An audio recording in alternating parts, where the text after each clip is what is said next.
बिस्मिल्लाहिर्रहमानिर्रहीम। अस्सलामुअलैकुम।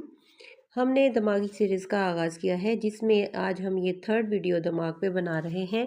जो हम बना रहे हैं दिमागी थकन पे। थकन क्यों होती है दिमागी और फौरी हल इसका क्या है, और 5 मिनट में दिमाग को फ्रेश किस तरह से करना है।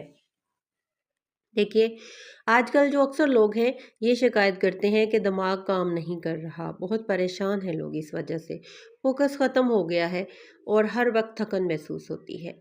अगर आप भी मोबाइल ज़्यादा इस्तेमाल करते हैं, पढ़ाई या ऑफिस वर्क से थक जाते हैं, या बगैर काम के भी दिमाग थका हुआ लगता है, तो ये वीडियो आपके लिए है। देखिए, मोबाइल आज की ज़रूरत बन चुका है। मोबाइल का ज़्यादा इस्तेमाल हमारी मजबूरी भी बन चुका है। तो ये चीज़ें तो हम लोगों ने साथ लेके चलनी है, लेकिन हमने ब्रेन की फटीग से कैसे बचना है वो भी आपको आज की वीडियो में हम बताएंगे।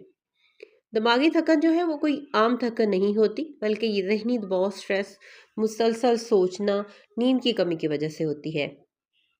तो इसकी वजह से जो दिमाग की कारकर्दगी है वो कम हो जाती है, जिसकी वजह से जो है अलामात कुछ ज़ाहिर होती हैं, जिसमें भूलना, फोकस ना होना, चिड़चिड़ापन, सर भारी रहना, ये तमाम अलामात होती हैं।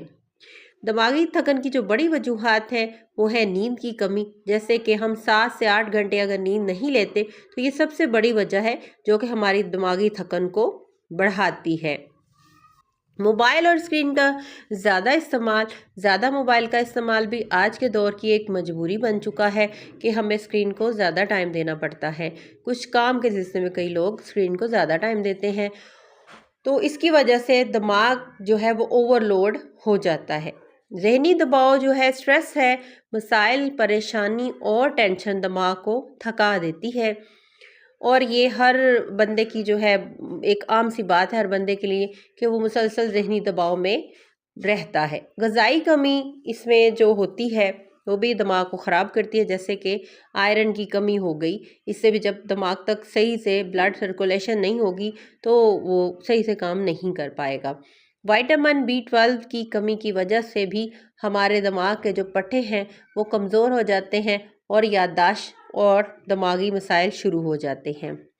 ओमेगा 3 की कमी, अब हमें पता ही नहीं है कि हम में क्या कमी है, तो हम जो है वो कैसे जान पाएंगे कि हमारा दिमाग कमज़ोर हो रहा है। हमें इसी से पता चलेगा ना, जब हम भूलेंगे, जब हम चीज़ें रख के भूल के उसके बाद दिमागी स्ट्रेस में चले जाएंगे, ज़हनी थकन बहुत ज़्यादा होगी, नींद कम आने लगेगी, परेशानी हमारे ऊपर हावी हो जाएगी, तो ये हमारे दिमाग के कमज़ोर होने की अलामत हो सकती है। पानी कम पीना भी इसकी एक बड़ी वजह हो सकती है।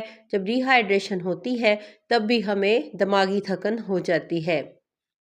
तो क्या करना है इसके लिए? फौरी हल जो इसका होता है वो ये है कि 5 मिनट की डीप ब्रीथिंग करनी है। आहिस्ता सांस लें, 5 सेकंड उस सांस को रोकिए और आहिस्ता छोड़ें। दिमाग जो है वो फ़ौरन से रिलैक्स हो जाता है। ये दिमाग की एक्सरसाइज है जो हमें करनी चाहिए। उसके बाद है 20-20-20 रूल। अब ये 20-20 रूल क्या है? और हर 20 मिनट के बाद 20 सेकंड के लिए आपने 20 फीट दूर तक अपनी नज़र को एक जगह पे फोकस करना है। आंखें और दिमाग जो है वो दोनों ही रिलैक्स हो जाते हैं। अब ठंडा पानी चेहरे पर डालने से दिमाग जो है फ़ौरन तरोताज़ा हो जाता है। वॉकिंग इसके लिए बहुत ज़बरदस्त है। 10 से 15 मिनट की वॉक दिमाग को ऑक्सीजन देती है, फोकस को बेहतर करती है। नींद पूरी करें, ये सबसे पावरफुल इलाज है कि आपकी नींद पूरी होनी चाहिए। ग़िज़ाएँ जो दिमाग को ताकत देती हैं, इनमें अंडे बेहतरीन हैं, मछली, बादाम और अखरोट, केला और सब्ज़ सब्ज़ियाँ ये दिमाग को एनर्जी देती हैं। होम्योपैथिक सपोर्ट आपको बताने जा रहे हैं जो आपने इस्तेमाल करनी है और आपके दिमाग को सुकून मिलेगा। काली फॉस है, दिमागी थकन का बेहतरीन इलाज है। तलबा और ज़हनी काम करने वालों के लिए ये बेहतरीन दवा है। इसकी टैबलेट्स होती हैं वो इस्तेमाल करनी होती हैं। उसके बाद है जेलिसियम। जेलिसियम जो है, कमज़ोरी हो, सुस्ती हो और नींद ना आए तो जेलिसियम दी जाती है। फॉस्फोरिक एसिड है, ये ज़हनी दबाव और सैडनेस के लिए होती है कि जब दिल बुझा बुझा रहे और ज़हनी तनाव भी हो तो इसके लिए दी जाती है। नक्स फोमिका है कि जब हम ज़्यादा मोबाइल इस्तेमाल करते हैं और ज़्यादा थकन की वजह से जब हमें फटीग हो जाती है तो हमें नक्स फोमिका यूज़ करनी चाहिए। इस्तेमाल का तरीका इन सब का ये होता है कि दिन में 2 या 3 बार इस्तेमाल की जाती है। तो अगर आप चाहते हैं कि आपका दिमाग तेज़ हो, फोकस बढ़े और थकन ख़त्म हो जाए, तो आप वीडियो को लाइक करें और शेयर करें, चैनल को सब्सक्राइब करें। अपना ख्याल रखिएगा, अपनों का ख्याल रखिए, दुआओं में याद रखिए। अल्लाह हाफ़िज़।